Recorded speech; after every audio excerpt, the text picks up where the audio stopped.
Welcome to today's deep dive. We are jumping into something pretty fascinating today. What if your inability to stick to a diet has, absolutely nothing to do with your stomach? Right. I mean, it sounds counterintuitive, but it's a huge shift in perspective. Yeah, and it really comes down to a fundamental crisis of identity. Because when most of us decide we want to change our eating habits, we tend to approach it like we're trying to fix up an old rusty car.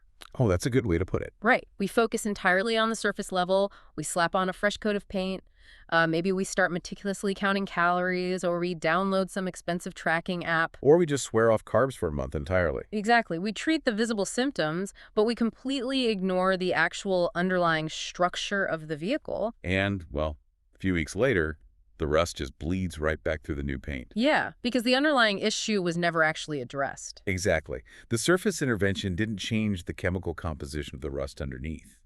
We are essentially treating a structural problem with a cosmetic solution. Which gets us to the core mission of today's deep dive. We're looking at a pretty unconventional 49-page guide called The Consciousness and the Body Planner. Lamahale-Telekin, yes. Right. And the guiding premise here is a total paradigm shift. The author suggests that the root cause of our struggles with food isn't, a lack of physical willpower. No, it's a misalignment of our consciousness. Yeah, she argues that we have to fundamentally hack our own psychology before we even look at a dinner plate. Which is such a wild concept for a nutrition guide. It really is. So whether you are listening to prep for a meeting on wellness trends, or you're just insanely curious about the hidden psychology of why you reach for that late night snack, this is going to offer a radically different lens on our relationship with food. And to really understand where this philosophy comes from, it helps to look at the author's background. Because Mihaela Telekin's story provides a lot of context for this mix of the deeply physical and the highly psychological. Because she didn't start out in human nutrition, right? No, she actually started her career in veterinary medicine over in Transylvania, Romania, actually, before immigrating to the U.S. Going from veterinary medicine in Romania to human dietetics in the U.S. is quite the career pivot. It really is. But it makes so much sense when you see how heavily she relies on biological frameworks later in the planner. Right. The biology is huge for her. Yeah, and once she transitioned into human nutrition, she earned a master's in nutritional science. She became a registered dietitian and a holistic health coach. And her own personal dietary evolution is pretty varied, too, if I remember correctly. Very much so. The text notes that she explored, well, pretty much everything, from plant-based diets to keto and eventually to carnivore protocols. Wow, so all over the map. Exactly, before landing on her current philosophy. And today, she specifically targets women over 40. The goal is to help them reclaim youthful vitality and, reset their metabolism. Basically trying to move people away from viewing eating as a constant battlefield. Right. So to fix that rescue car we were talking about earlier, her planner suggests we first have to figure out who is actually sitting in the driver's seat. Which brings us to the first step. Yeah, and it feels more like Eastern philosophy than Western diet advice. The very first step is embracing the idea that you are not your body. Right. She introduces this specific hierarchy of existence to explain it. According to Telekan, the physical body cannot actually experience itself. What does she mean by that exactly? Well, think of it like a computer monitor. The screen itself doesn't know what it's displaying. The body is experienced in the realm of the mind. Okay, that makes sense. But then she takes it a step further. The mind also doesn't experience itself. The mind is perceived within the field of consciousness. I picture it kind of like a set of Russian nesting dolls. You have the physical body tucked inside the mind, and the mind is tucked inside consciousness. That's a perfect analogy. And that nested structure is the foundation of her entire philosophy. Because everything trickles down. Yes. Because of this interconnected hierarchy, the planner argues that physical issues like excess weight or inflammation or other health challenges, they don't originate in the physical tissue. They start higher up. Exactly. They originate in our mental and emotional states. The physical body is merely the outermost doll, just reflecting the state of the innermost doll. So how do you actually start shifting this? Well, the planner instructs the reader to use daily affirmations to establish a completely new identity. She asks readers to state out loud, "I am more than my body. I am consciousness itself." Okay, I have to play devil's advocate here. Go for it. That sounds beautiful on paper. But if I'm staring down a plate of stress-induced donuts after a brutal 10-hour day at work, Telling myself I am pure consciousness floating in space isn't going to magically stop my hand from grabbing a donut. Right, it sounds a bit detached from reality. Yeah, I mean, how practical is this in the heat of a craving? So the planner's goal isn't to have you disassociate from reality or to, like, pretend the donut isn't sitting right in front of you. The goal is to create a buffer of observation. If you connect this to the broader mechanics of mindfulness, it's about noticing the physiological cascade without becoming swept away by it. Like watching it happen instead of being controlled by it. Exactly. The text gives a great example of realizing how an anxious thought directly creates a tense stomach. When you're stressed at work, your brain releases cortisol. The stress hormone. Right. And that cortisol signals your body that you are in physical danger, which often triggers a craving for quick energy. Like sugar. Yes, to fuel a fight or flight response. So the body's actually just doing exactly what it's programmed to do when it feels threatened. Precisely. By observing that link, by noticing the thought, then the cortisol release, and then the craving, you realize you are the observer of your cravings, not the sum of them. You're watching the machinery work. Yes. You create a tiny gap of time between the stress trigger and the physical instinct to eat. You reclaim the agency of the observer. It's like you're stepping out of the car to look at the engine, instead of just stomping on the gas pedal in a blind panic. That is exactly it. And if you manage to create that space, that tiny gap of observation, I imagine it suddenly gets very loud in your head. Oh, definitely. Because you start to notice the debate happening internally when hunger strikes. Which takes us to the second step of the planner, which is managing the internal trio. This is where she brings in Dr. Eric Burnett's concept of transactional analysis. It's a psychological framework that the planner applies directly to our daily food choices. I found this part so interesting. It really is. According to this framework, we don't just have one inner voice. At any given moment, we are operating from one of three internal identities. First, there's the child. Okay, the child. And the child makes impulsive, pleasure-driven choices. Right, the voice that operates entirely on emotion. It wants the ice cream, it wants the comfort, and it wants it right this second because it needs to self-soothe. Exactly. Then, in stark contrast to the child, there is the parent. The strict one. Very strict. The parent is the voice of absorbed societal rules and rigid expectations. This is the voice that reprimands, scolds, and induces heavy guilt for what it perceives as wrong choices. I couldn't help but picture this whole dynamic like an inner dinner party gone completely wrong. Oh, how so? Well, you've had a terrible day, so the impulsive emotional child grabs the menu and orders a massive plate of cookies for the table. Naturally. Right. Instantly, the critical parent stands up, starts yelling, and throws a guilt trip about how you have zero discipline and you just ruined your entire week's progress. To the nightmare scenario. Yeah, and all the while, the third identity, the adult, is just sitting quietly in the corner, completely ignored while the other two fight. That is a perfect visualization. Because the adult is the part of us that makes conscious, informed, logical decisions. But they get shouted down. Almost always. Yeah. The problem for most people is that their eating habits are entirely dictated by a vicious cycle between the child and the parent. The push and pull. Right. The child binges for comfort. The parent restricts and punishes out of guilt, which creates more stress, which then causes the child to seek comfort again. It's exhausting just thinking about it. So what is the author's strategy here? Well, it's not to forcefully silence the child or to aggressively banish the parent. Because that wouldn't work anyway. No, doing that usually just creates more psychological friction. Instead, the goal is to gently guide the decision-making process back to the adult sitting in the corner.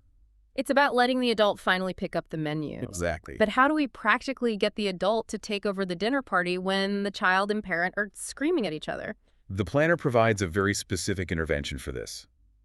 It asks you to institute a deliberate moment of pause before eating anything. Just a pause? A very intentional one. You take a deep breath to regulate your nervous system, and you ask a simple filtering question. You ask, is this choice nurturing my body? Is this choice nurturing my body? Right. You remind yourself, I choose foods that are good for me now and are good for me later. It sounds so simple. It is, but neurologically, you are forcing your prefrontal cortex, the logical adult part of your brain, to engage before the first bite is ever taken. Oh, wow. It shifts the entire frequency of the decision. Completely. You move away from the parent's mindset of like, can I get away with eating this without gaining weight? and away from the child's mindset of, will this make me feel better right now? Right. And you arrive at the adult's mindset of, does this actually serve my long-term health? That's the sweet spot. But assuming the adult is finally in the driver's seat, making the conscious, logical choices, we have to move from the psychological side of this planner to the highly biological side. Yes, the actual food. Right. What does this conscious adult actually choose to put in the grocery cart? This is where Telecan's specific dietary paradigm comes into full focus. She strongly advocates for an animal-based, protein-centric diet to achieve what she calls thriving health. And she gets very specific here. Incredibly specific about sourcing. The planner advises the reader to bypass processed meats entirely. No hot dogs. No hot dogs. Instead, you favor high-quality, nutrient-dense sources.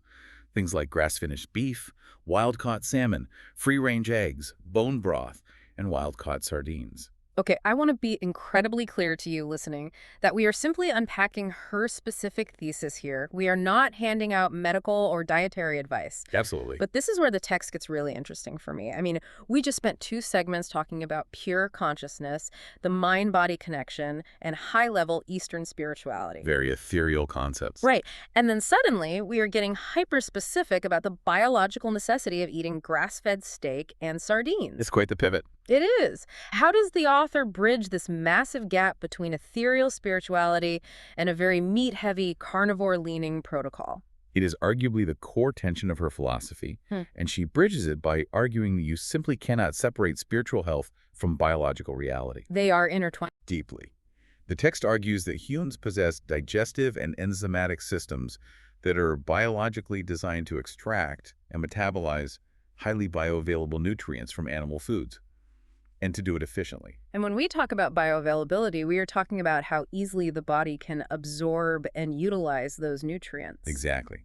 Telecan argues that animal proteins provide a complete amino acid profile without the anti-nutrients found in some plants that can actually block absorption. So it's not just about getting calories to survive. Right. It's about giving the machinery the exact raw materials it was optimized to process over thousands of years of evolution. She uses a really powerful analogy to drive this home.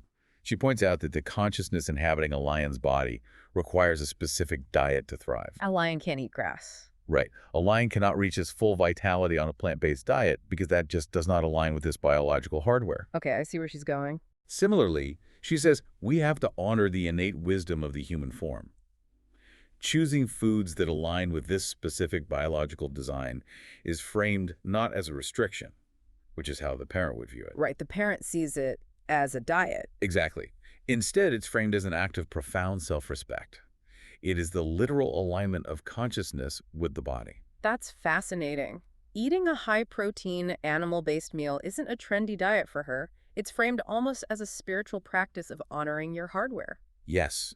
In fact, she even promotes joining a private Facebook group called Feet to Form, the Spiritual Carnivore's Path to Wholeness. Wow, the spiritual carnivore's path to wholeness, that perfectly captures her blend of soul and biology. It really does. And on a practical, physiological level, she emphasizes that prioritizing these protein-rich foods is crucial because of how they interact with our hormones. The blood sugar aspect. Exactly. Protein stabilizes blood sugar levels and slows down gastric emptying. Which keeps you full longer. Yes. When your blood sugar is stable, you don't experience the massive insulin spikes and subsequent crashes that come from eating refined carbohydrates. And preventing those crashes is exactly what helps tame that impulsive, emotional child voice we talked about earlier. Because the child panics when energy drops. Right, it throws a tantrum. To help manage that dynamic even further, the planner introduces a 20-minute water rule. And honestly, I think this is one of the most actionable pieces of advice in the entire text. It's a great tool. Walk us through the mechanics of that. So when you feel the urge to eat outside of a planned meal, you initiate that pause we discussed. The adult taking control. Right. You ask yourself if it's true, biological hunger, or just a response to stress or boredom. Then you drink some water, and you give yourself 20 minutes. He's waited out a bit. Yeah. Physiologically, the mechanisms in our hypothalamus that signal thirst are often easily confused with the signals for hunger. So we think we're hungry, but we're just thirsty. Very often. By hydrating and waiting, you're testing the signal. If the hunger persists after 20 minutes, it is likely a genuine biological need for fuel. And if it goes away? Then it was either dehydration, emotional distress, or just habitual programming. It gives the adult time to gather accurate data before making a choice. It forces you to sit in that gap of observation, and I love that you aren't permanently saying no to the food, which would trigger the rebellious child. Right, no restriction. You're just saying, wait 20 minutes, which completely disarms the panic of restriction. It's very clever psychology. It is. But maintaining this alignment, keeping the adult in charge, and honoring our biology means going up against a lifetime of bad habits and societal training. Which is the hardest part. Yeah. And this leads to the final steps of the planner, which are deprogramming the matrix and visualizing the future. The text addresses a very uncomfortable truth here. Much of what we consider normal eating is actually just cultural conditioning. Social rule. Yes. The planner includes a bonus step that demands readers unlearn societal norms that contradict their vision of a healthy body. For example. Well, it points out that ideas like, I must eat breakfast at 8 a.m., or I must eat 3 square meals a day, or even I must eat candy because it's Halloween, are all forms of social programming. That's so true. We eat breakfast not because our bodies are always biologically hungry at 8 a.m., but because of agrarian work schedules and early 20th century marketing campaigns, things that have absolutely nothing to do with our actual biology. I think about it like owning a Lamborghini. Okay, I like where this is going. If you have a Lamborghini, you use it, you have fun with it, you take it on road trips, you drive it to work, but you also wash it. You change the oil. You maintain it. Right. And most importantly, you put the correct premium gas in it. You don't pull up to the pump and pour cheap sugary soda into the gas tank of a Lamborghini just because it happens to be a cultural holiday. Or because someone told you it's time for dessert. Exactly. You respect the machinery way too much to put garbage in the tank. And Telekin is arguing that our bodies possess an incredible innate intelligence, much like a finely tuned machine. But that intelligence has been heavily fogged by decades of this social conditioning. The marketing, the holidays, all of it. Right. Using food as a reward system, or eating strictly because the clock on the wall dictates it's lunchtime, it operates like classical conditioning. Like Pavlov's dogs. Exactly like that. It overrides our natural hunger cues, just like Pavlov's dogs, learning to salivate at the sound of a bell rather than the actual presence of food. Wow. Stripping away that cultural programming is what allows the body to intuitively self-heal and regulate its weight effortlessly, because the adult is finally listening to the body's actual needs rather than society's schedule. So how does the planner suggest we actually reprogram our minds once we've identified all this faulty cultural code? To the power of visualization, but infused with strong positive emotion. Not just wishing for things. No, the text emphasizes that to change the physical body, to alter that outermost nesting doll we talked about, you have to change how you think about it and how you see it in your field of consciousness. And this actually has some neuroscience backing it, doesn't it? It does. This relies on the neurological principle that the brain doesn't always distinguish between vividly imagined realities and physical ones. Mental rehearsal builds actual neural pathways. So it's not just passively thinking, I want to lose 10 pounds. It has to be much more sensory and immersive than that. Exactly. The planner instructs you to close your eyes and vividly picture your ideal body. Slim, vibrant, energetic. But you have to put yourself in a highly specific, joyful scene to change your vibrational pattern. Well, what kind of scene? The example provided is visualizing yourself strolling down Fifth Avenue, wearing your favorite sleeveless dress, feeling light, effortless, and beautiful. Really putting yourself in the feeling. Yes.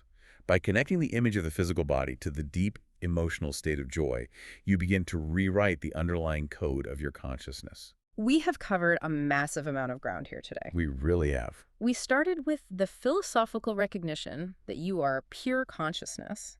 You're an observer of your physical experience rather than the victim of your cravings. Right.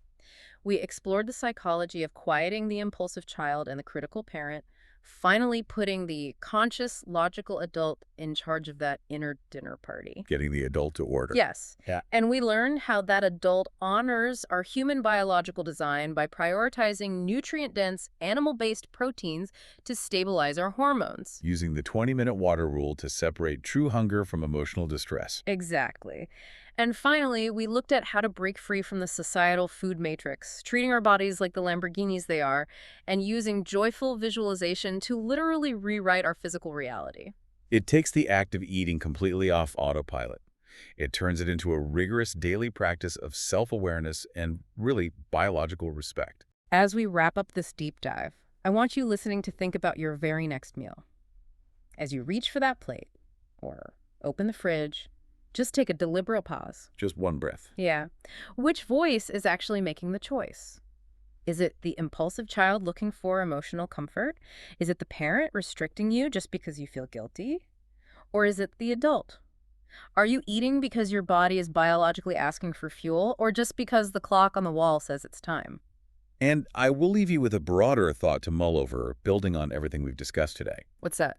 Well, the core argument of this planner is that our physical bodies inherently know exactly what they need to thrive once we strip away all the societal rules, the marketing, and the cultural expectations. The pure biology of it. Right. So if our bodies have that kind of innate intelligence just waiting to be uncovered, what other areas of our lives, our careers, our relationships, our daily routines, are we currently overmanaging and stressing about simply because we've let external programming drown out our own intuitive wisdom? That is a powerful question. Maybe it's time we stop painting over the rust and finally look under the hood.